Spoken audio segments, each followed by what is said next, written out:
자, 오늘은 예수님은 누구신가 13과입니다. 지난주에 양의 문에 대해서 설명을 했는데 오늘도 계속해서 양의 문에 대한 설명을 더 이어나가도록 하겠습니다. 먼저 성경을 봅니다. 요한복음 10장 7절에서 9절입니다. 그러므로 예수께서 다시 이르시되 내가 진실로 너희에게 말하노니 나는 양의 문이라. 나보다 먼저 온 자는 다 절도요 강도니 양들이 듣지 아니하였느니라. 내가 문이니 누구든지 나로 말미암아 들어가면 구원을 얻고 또 들어가며 나오며 꼴을 얻으리라. 이 말씀입니다. 자, 지난 시간에는 이 양의 문으로 드나드는 양들이 어떤 복을 받느냐 하는 것을 말씀을 했고요. 예수님이 양의 문이라 라고만 말씀하신 게 아니고 성경에 이렇게 문이 여러 가지가 나오는데 첫째 하늘의 문이라는 것도 있고 그 다음에 천국의 문이라고 하는 것도 있고 또 좁은 문이냐 넓은 문이냐 하는 게 있고 그런 가운데 예수님이 양의 문이라고 하셨잖아요. 그리고 또 하나 바리새인들은 지식의 열쇠를 가지고 있으면서도 자기들도 들어가지 않고 남들도 들어가지 못하게 한다. 그랬으니까 지혜와 지식의 문도 있다고 하는 것입니다. 자, 오늘 말씀은 이제 우리가 이 문으로만 드나드는 예수님의 양이 되자 하는 말씀입니다. 그런데 많은 사람들이 자기를 예수님의 양이라고 하면서도 실상은 이 문으로 드나들지를 않아요. 다른 문으로 갑니다. 이렇게 해서 자기는 예수님의 양인 줄로 생각하지만 실상은 예수님의 양이 아니라고 하는 것이죠. 그래 예수님은 외식하는 서기관들과 바리새인들을 향해서 뭐라고 하셨습니까? 뱀들아 독사의 새끼들아 하고 무섭게 책망하셨어요. 너희는 내 양이다 이렇게 말씀하지 않았어요. 예수님은 당신의 제자들에게만 너희는 내 양이라 말씀하셨고 이 제자들만이 예수님이 말씀하시는 이 문으로 드나들 수 있는 사람이 되는 것입니다. 자, 그런데 오늘 본문에 있는 말씀 보면 나는 양의 문이다 라고 말씀하시고 나보다 먼저 온 자는 다 절도요 강도니 양들이 듣지 아니하였느니라 라고 말씀을 하십니다. 그러니까 나보다 먼저 온 자가 대간절 누군가? 우리는 이 말씀에서 얼른 생각하는 게 그럼 구약에 예수님보다 먼저 온 선지자들을 얘기하는 것인가? 이렇게 생각할 수도 있지만 그러나 예수님은 설명하시기를 그들은 다 절도요 강도라고 그랬으니까 구약에 나타난 참 선지자들을 가리키는 말씀은 분명히 아닐 거예요. 예수님이 말씀하시는 이 절도요 강도는 그러니까 거짓 선지자들을 말하는 것이지 하나님이 보내신 참 선지자들은 아닐 것이라고 하는 것입니다. 그러면 어떤 의미에서 강도요 절도가 될 수밖에 없는가? 대간절 그게 누구인가 하는 것을 우리가 먼저 밝히고 이렇게 넘어야 되겠는데 나보다 먼저 온 자라 하는 거는 우리가 먼저 온 자라고 하는 말을 들으면 그게 누굽니까? 그래서 우리는 한 가정에서 나보다 먼저 태어난 자는 나의 형요, 누나요 이런 사람들이 되겠죠. 그리고 학교에 가면은 우리를 가르치는 선생이라는 말씀이 앞선 자 날생자에서 먼저 태어나신 분이다 그런 뜻이죠. 그래서 우리 선생이라고 하는 말이 teacher 가르치는 사람이다 라는 뜻보다는 나보다 먼저 태어난 사람이 선생이라는 거예요. 그리고 나보다 먼저 태어났으니까 먼저 배웠고 그래서 나보다 아는 것도 그만큼 많고 그래서 나를 가르칠 수 있는 사람이다 이런 얘기가 되는 거죠. 이것을 그냥 먼저 태어났다고 하는 거기에 비중을 두기보다도 한 집안의 형님과 같이 또는 아버지와 같이 이렇게 생각한다고 하는 한 가족의 개념으로 우리가 선생님에 대해서도 이런 개념을 가지고 나아가니까 그냥 뭐 돈을 받고 가르치고 지식을 팔고 사는 이런 장사꾼의 개념이 아니고, 우리말의 선생님이라고 하는 말은 가족과 같은 개념으로 이렇게 우리가 이해를 해야지 하는 것입니다.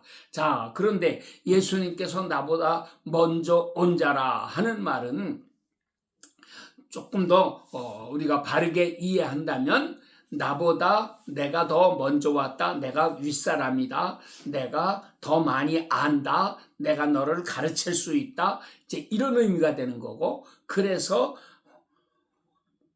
선생이란 말의 반대는 후생이죠. 나중에 태어난 사람이고, 또 선생이라는 말의 반대는 제자들이고 가르침을 받는 사람들이고, 그러니까 뭐라고 하는 거예요? 나중에 난 사람에게 너는 나보다 늦게 태어났으니까 나한테 배워야 된다, 너는 아는 것이 없다, 나를 높여야 한다, 이런 식으로 교만하고 건방진 태도를 가지고 예수님 앞에 나타나는 자들을 말하는 것입니다. 그래서 예수님이 나보다 먼저 온 자다라고 하는 것은 예수님 앞에서 잘난 척하는 인간들, 예수님이 말씀하시면 그건 뭐 들을 필요도 없고 나는 다 안다 하고 이렇게 건방을 떠는 인간들, 이런 자들을 가리켜서 선생이라고 할 수가 있고요, 이런 자들을 가리켜서 나보다 먼저 온 자라고 우리가 말할 수가 있죠. 마태복음 23장 외식하는 서기관들과 바리새인들이여 하고 책망하시는, 이 화를 7번이나 책망하시는 그 마태복음 23장에 보면 너희의 선생, 너희의 스승은 하나다, 세상에 있는 자를 랍비라고 하지 마라 하고 예수님이 말씀하십니다. 우리의 스승은 누구십니까? 그분은 오직 예수 그리스도 한 분밖에는 없다고 하는 것입니다. 그러니까 우리가 예수님을 스승으로 모시면 예수님의 참 제자가 되는 건데, 이 세상에서 뭐 좀 배웠다고 하고 나보다 먼저 났다고 하는 사람들이 건방을 떨면서 자기를 스승이라고 하고 자기를 높여가지고 우리에게 배우라고 하면서 우리에게 뭘 가르쳐 줄 수 있는 척하고 이렇게 하지만, 실상은 그들도 예수님 앞에 가면 찍소리도 못하는, 말 한마디도 대답할 수 없는 보잘것없는 인간들이라고 하는 사실을 그들 스스로가 깨달아야 되는데, 이런 깨달음이 없이 살게 되면 이 세상에는 많은 불행이 찾아오는 것입니다. 그러므로 나보다 먼저 온 자를 가리켜 예수님은 강도요, 절도요, 이렇게 표현을 하셨습니다. 예수님보다 잘났다고 하는 자들, 예수님보다 많이 안다고 하는 자들, 예수님보다 자기가 선배라고 하는 자들, 예수님의 스승이라고 하는 자들, 이런 자들을 가리켜 말씀하시는 것입니다.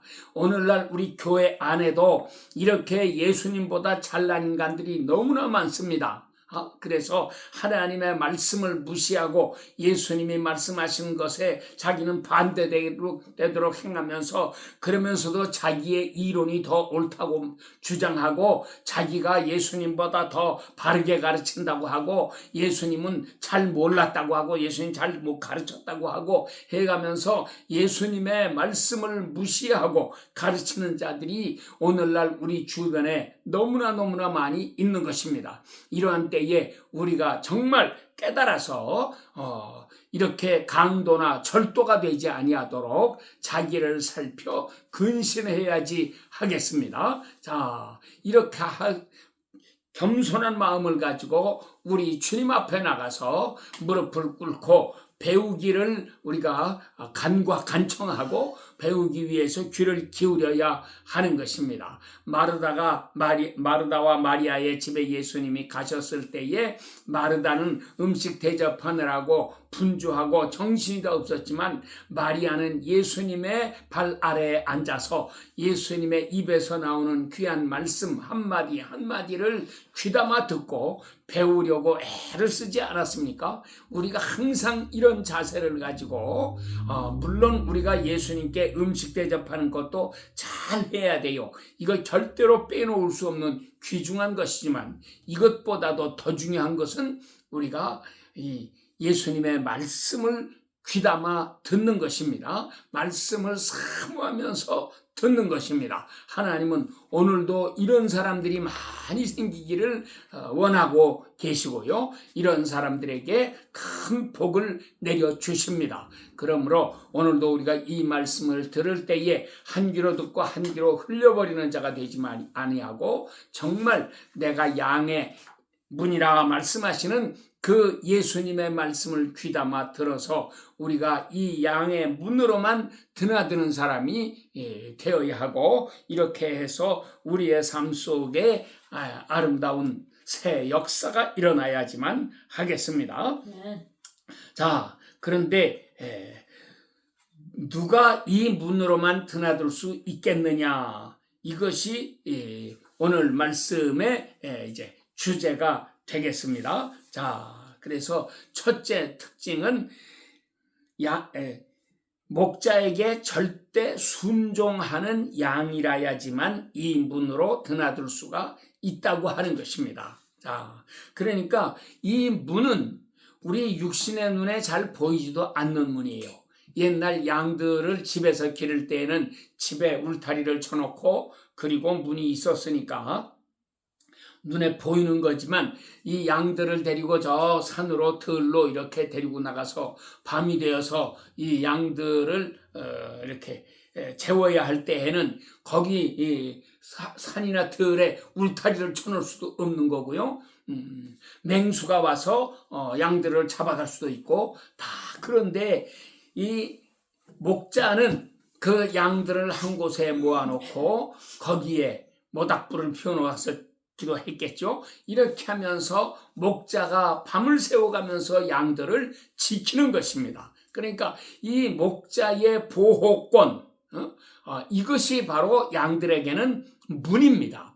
그러므로 이 문으로 들어가면 보호를 받을 수 있지만 이 문으로 가지 않고 다른 길로 가면 그거는 보호를 받을 수가 없다고 하는 말씀이시죠. 그러니까 우리가 어떻게 해야 됩니까? 날마다 우리는 눈에 보이는 어떤 문이 있고 그 문에 들어가고 나오고 이렇게 하는 게 아니에요. 사도 바울은 감옥에 갇혀 있었지만 그는 외쳤습니다. 내가 감옥에 갇혀 있는 게 아니고 나는 그리스도 안에 있노라 라고 선포하는 것입니다. 그래서 그리스도 안에서 주 안에서 항상 기뻐해라. 내가 다시 말하노니 기뻐해라 하고 말씀하지 않습니까?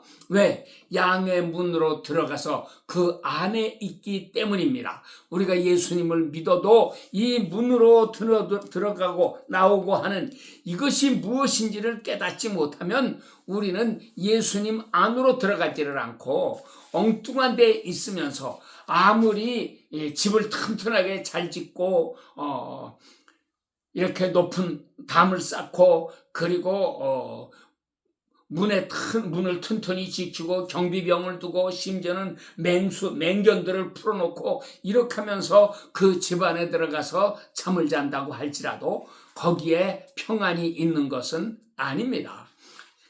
그 속에 들어가 있어도 죽이려고 하게 되면 강도는 얼마든지 그 집에 침투해 들어가서 죽일 수도 있고요. 요즘 같으면은 무기가 얼마나 발달했는지 이렇게 집을 뚫고 들어가서 삽시가 내려도 죽여버릴 수가 있고 또는 폭탄 하나만 떨어뜨리면은 와장창 다 무너져 버리고 그 안에서 폭사해버릴 수도 있는 것입니다. 그래서 우리가 사모해야 하는 것은 예수님이 바로 이 양의 문이시고 예수님이 이 울타리가 되셔서 그 안에 들어가 있어야 된다. 이 울타리나 이 문은 우리의 눈에 보이지도 않는다. 그렇지만 하나님의 보호권 안에 있다고 하는 것을 기억해야지 합니다. 시편 37편 5절에 여호와께서 자기를 경외하는 자를 둘러 여호와의 사자가 하나님을 경외하는 자를 둘러 진치고 있다. 이렇게 설명을 하고 있습니다. 그래서 우리는 예수 그리스도의 이 사랑의 품 안에 거해야 되는데 누가 이 문으로 들어갈 수 있느냐? 첫째 조건이 절대 순종하는 사람입니다. 그래서 아브라함은 어떻게 했어요? 아브라함이 하나님께 얼마나 순종을 잘했습니까? 그래서 아브라함을 우리가 믿음의 조상이라고 하는데 그가 저절로 믿음의 조상이 된 것은 아니고 하나님께서도 아브라함을 여러 가지로 시험하시는 가운데 이렇게 되지 않았습니까? 아까 시편 37편인데 34편 7절이네요. 34편 7절에 여호와의 사자가 여호와를 경외하는 자를 둘러 진치고 저희를 건지신다. 이렇게 말씀을 했어요. 그러면 아브라함은 어떤 명령에도 순종했느냐? 우리가 가장 잘 아는 말씀은 이삭을 모리아 산에 가서 번제로 바치라고 할 때에도 즉각 순종해서 하나님 앞에 이렇게 행하지 않았습니까? 이거는 우리 보통 사람들은 상상도 할 수 없는 일입니다. 우리 하나님 앞에서는 이렇게 순종하는 사람이 되어야지만 하는 것입니다. 그런데 이렇게 이삭을 번제로 드리는 그것이 하루아침에 저절로 이루어진 게 아니고요. 그 앞에 두 번의 큰 어려운 과제를 주셨어요. 명령을 내리셨는데 이 두 번 다 시험에 합격하고 세 번째 마지막 관문이 바로 이삭을 번제로 드리라고 하셨던 것입니다. 첫째 관문이 뭐였습니까? 그거는 창세기 12장 1절에 나타나는 그대로예요. 하나님께서 아브라함에게 나타나셔서 명령하시기를 너는 네 본토 친척 아비집을 떠나서 내가 너에게 지시할 땅으로 가라 말씀하셨어요. 지시할 땅입니다. 앞으로 지시해 주실 땅입니다. 이미 지시해 주신 땅이 아니에요. 그러니까는 아브라함은 떠나긴 떠났는데 고향을 떠나는데 갈 바를 알지 못하고 떠났다고 우리 히브리서 11장에서는 설명하고 있지 않습니까? 그러니까 하나님은 우리에게 어디로 가라 하고 명확하게 가르쳐 주시지 않고 그냥 순종하나 순종하지 않나를 시험해 보시니까 그냥 떠나라 말씀하세요. 어디로 갈까요? 동쪽입니까? 서쪽입니까?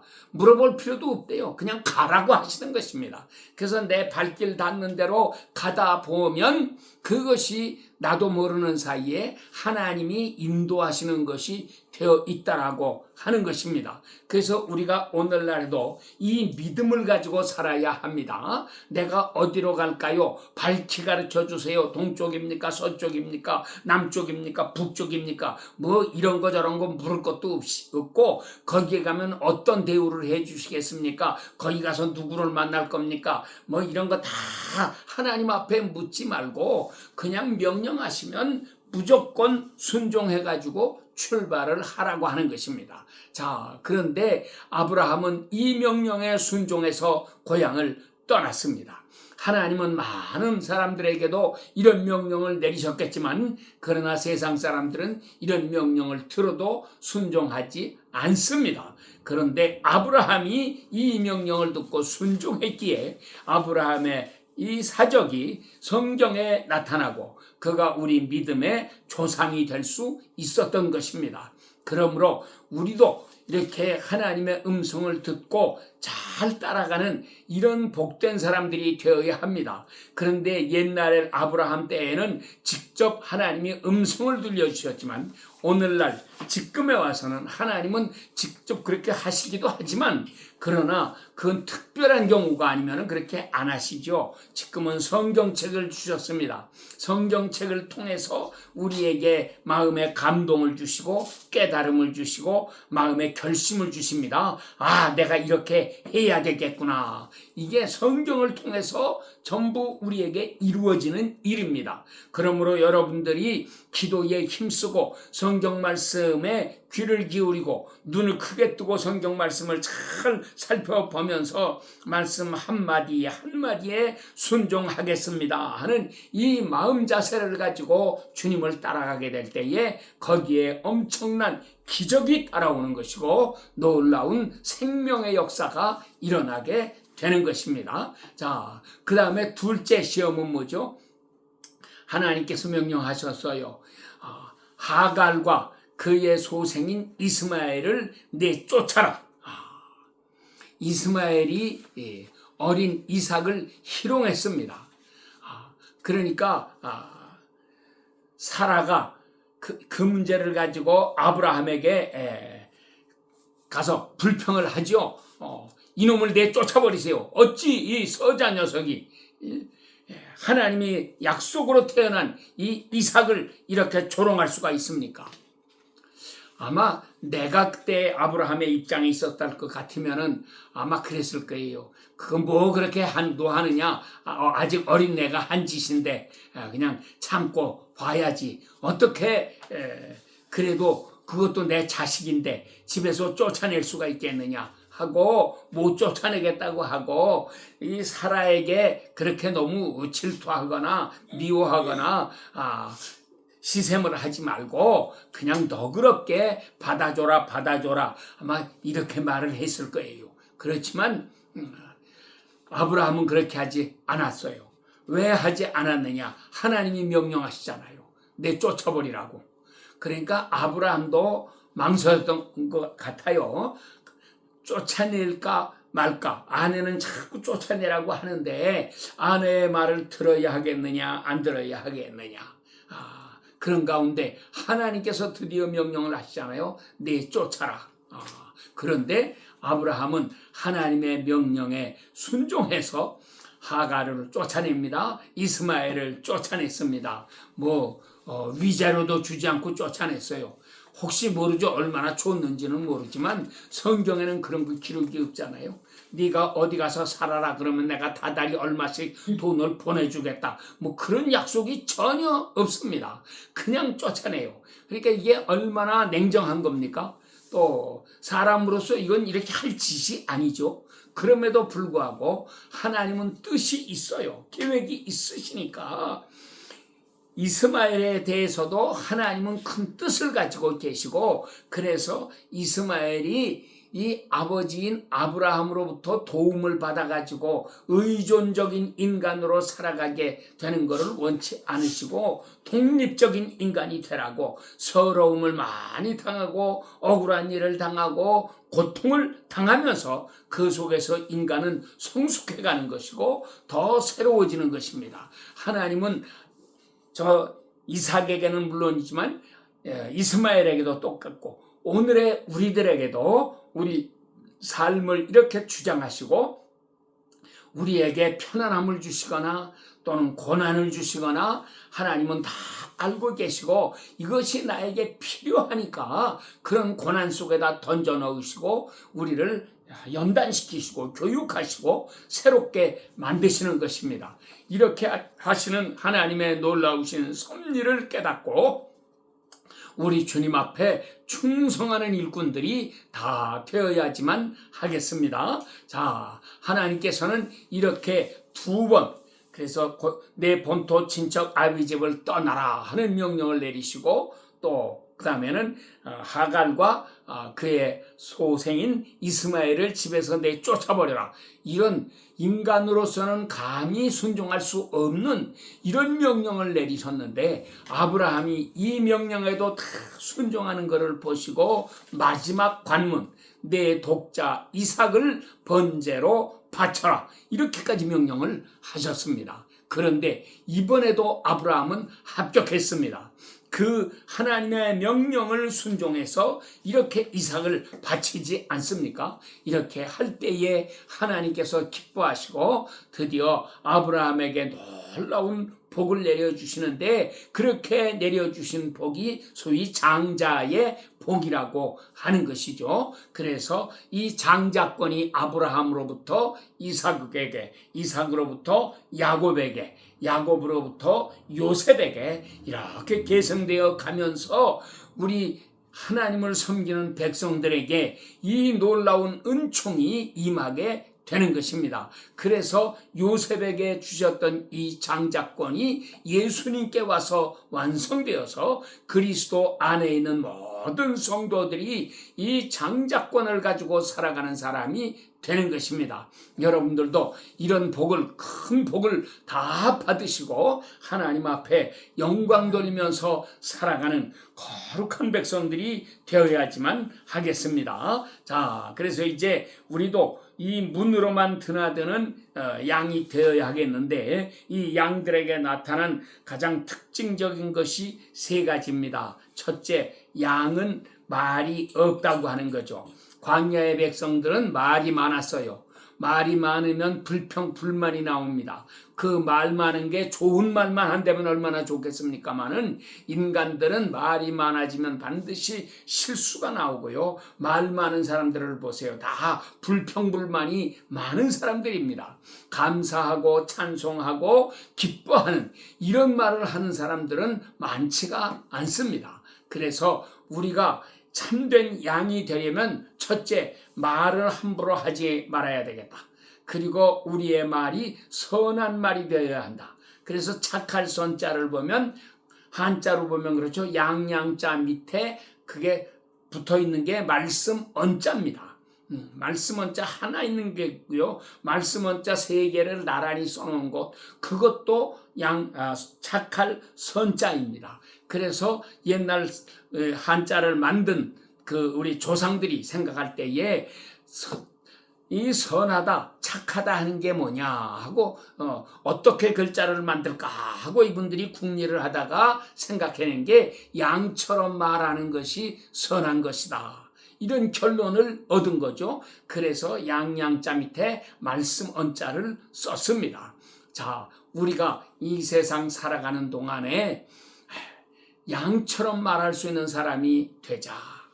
저 돼지처럼 말하지 말고요. 호랑이처럼도 말하지 말고, 이렇게 세상의 악한 짐승들처럼 말하지 말고 우리는 양처럼 말하는 사람이 되어야 한다. 이 사람이 진짜 양인 것입니다. 자, 둘째로 이 양의 특징은 화목하다고 하는 것이죠. 그래서 양들을 그냥 놔두면은 막 겹겹이 쌓여갖고 이놈들이 그래가지고 나중에 밑에 놈들은 깔려서 죽기도 한다고 그러잖아요. 그래서 양들을 기르는 곳에는 꼭 염소를 몇 마리 넣어두어야 한다. 그래서 양들이 막 뭉쳐가지고, 겨울에 춥고 그러면 더 하겠죠. 이렇게 막 뭉쳐가지고 더 쌓이고 할 때에 염소가 가서 들이받아가지고 다 헤쳐놓고 이렇게 하는 것이 고통스러운 것 같지만 사실은 그것이 양들을 살려내는 일이라고 하는 것입니다. 그래서 우리 하나님의 양들이 세상을 살아갈 때 화목하기를 잘해요. 단결을 잘합니다. 우리 한국 백성들은 단결력이 강하다고 하지 않습니까? 양된 민족이에요. 그래서 우리가 이렇게 단결하려고 할 때에 염소란 놈이 나타나가지고 우리 백성들을 자꾸 흩어놓기도 하고 괴롭게도 하고 귀찮게도 하고 이런 짓을 자꾸 합니다. 그런데 실상은 그것이 오히려 우리에게 유익을 준다고 하는 것입니다. 여러분, 우리 대한민국이 어떤 나라입니까?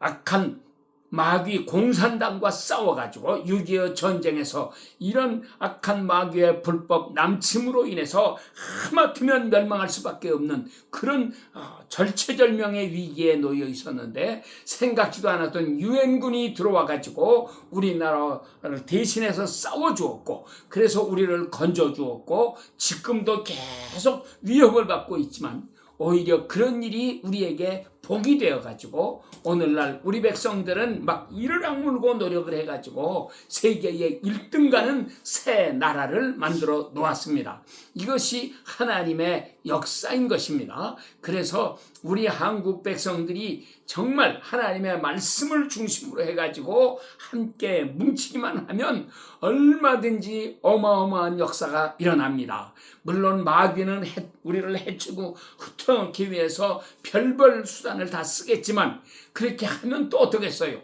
그것은 하나님의 손 안에 있는 것이고 우리는 반드시 잘 되고 더 잘 되는 새 역사가 일어나게 될 것입니다. 마지막으로 한 가지 더 말씀을 한다고 하면 양은 낮은 곳을 좋아하고 염소는 높은 곳을 좋아한다고 하죠. 그래서 염소가 양과 함께 이렇게 가다 보면 뭐 높은 곳만 있으면 염소란 놈은 깡충 뛰어 올라가고 또 염소는 앞장서서 가기를 좋아하고 이런 짓을 잘하는데 양은 낮은 곳을 좋아하고 이렇게 높은 자리 원치 않는다.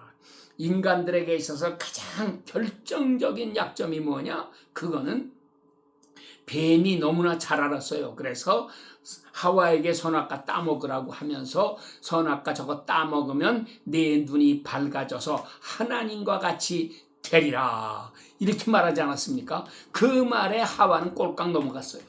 아마 아담도 거기에 넘어갔겠죠. 자, 지금도 보세요. 세계의 독재자라고 하는 자들은 다 자기를 하나님이라고 합니다. 한국에서 일어난 이단들도 많이 있는데 이 이단의 교주라고 하는 자들은 하나같이 하는 게 공통점이 있어요. 자기를 하나님이라고 그러잖아요.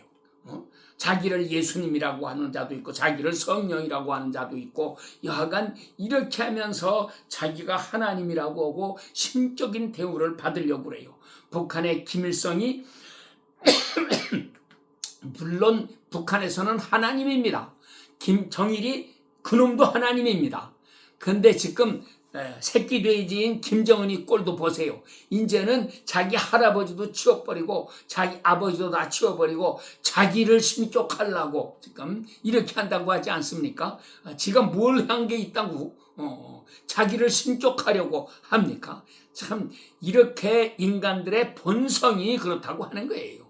그러니까 아버지를 높이는 것도 싫고 할아버지를 높이는 것도 싫고 내가 신이 돼야 되겠다. 내가 하나님이 돼야 되겠다. 이렇게 욕심을 내고 허세를 부리는 것이 인간들인데 이런 속에서 우리는 낮아져야 합니다. 그래서 신명기 8장 1절 말씀부터 보면 하나님께서 너희를 이 40년 동안이나 광야의 길을 걷게 하셨는데 이렇게 하신 첫째 목적이 무엇이냐? 너를 낮추시고, 첫째가 낮추시고예요. 둘째는 하나님의 말씀을 순종하는지 순종 아니하는지를 시험해 보시려고 하셨고, 셋째 목적은 뭡니까? 사람이 떡으로만 사는 게 아니고 하나님의 입에서 나오는 모든 말씀으로 사는 것임을 깨닫게 하려 하심이라. 그러니까 우리가 정말 하나님의 양들이 되기 위해서는 이 세 가지를 이루어야 합니다. 낮춰야 합니다. 자꾸 낮추는 사람이 참 양이고 이 문으로만 드나들 수 있게 될 것입니다. 여러분 모두에게 이 놀라우신 은혜가 충만하게 되시기를 축원합니다. 아멘. 기도합니다.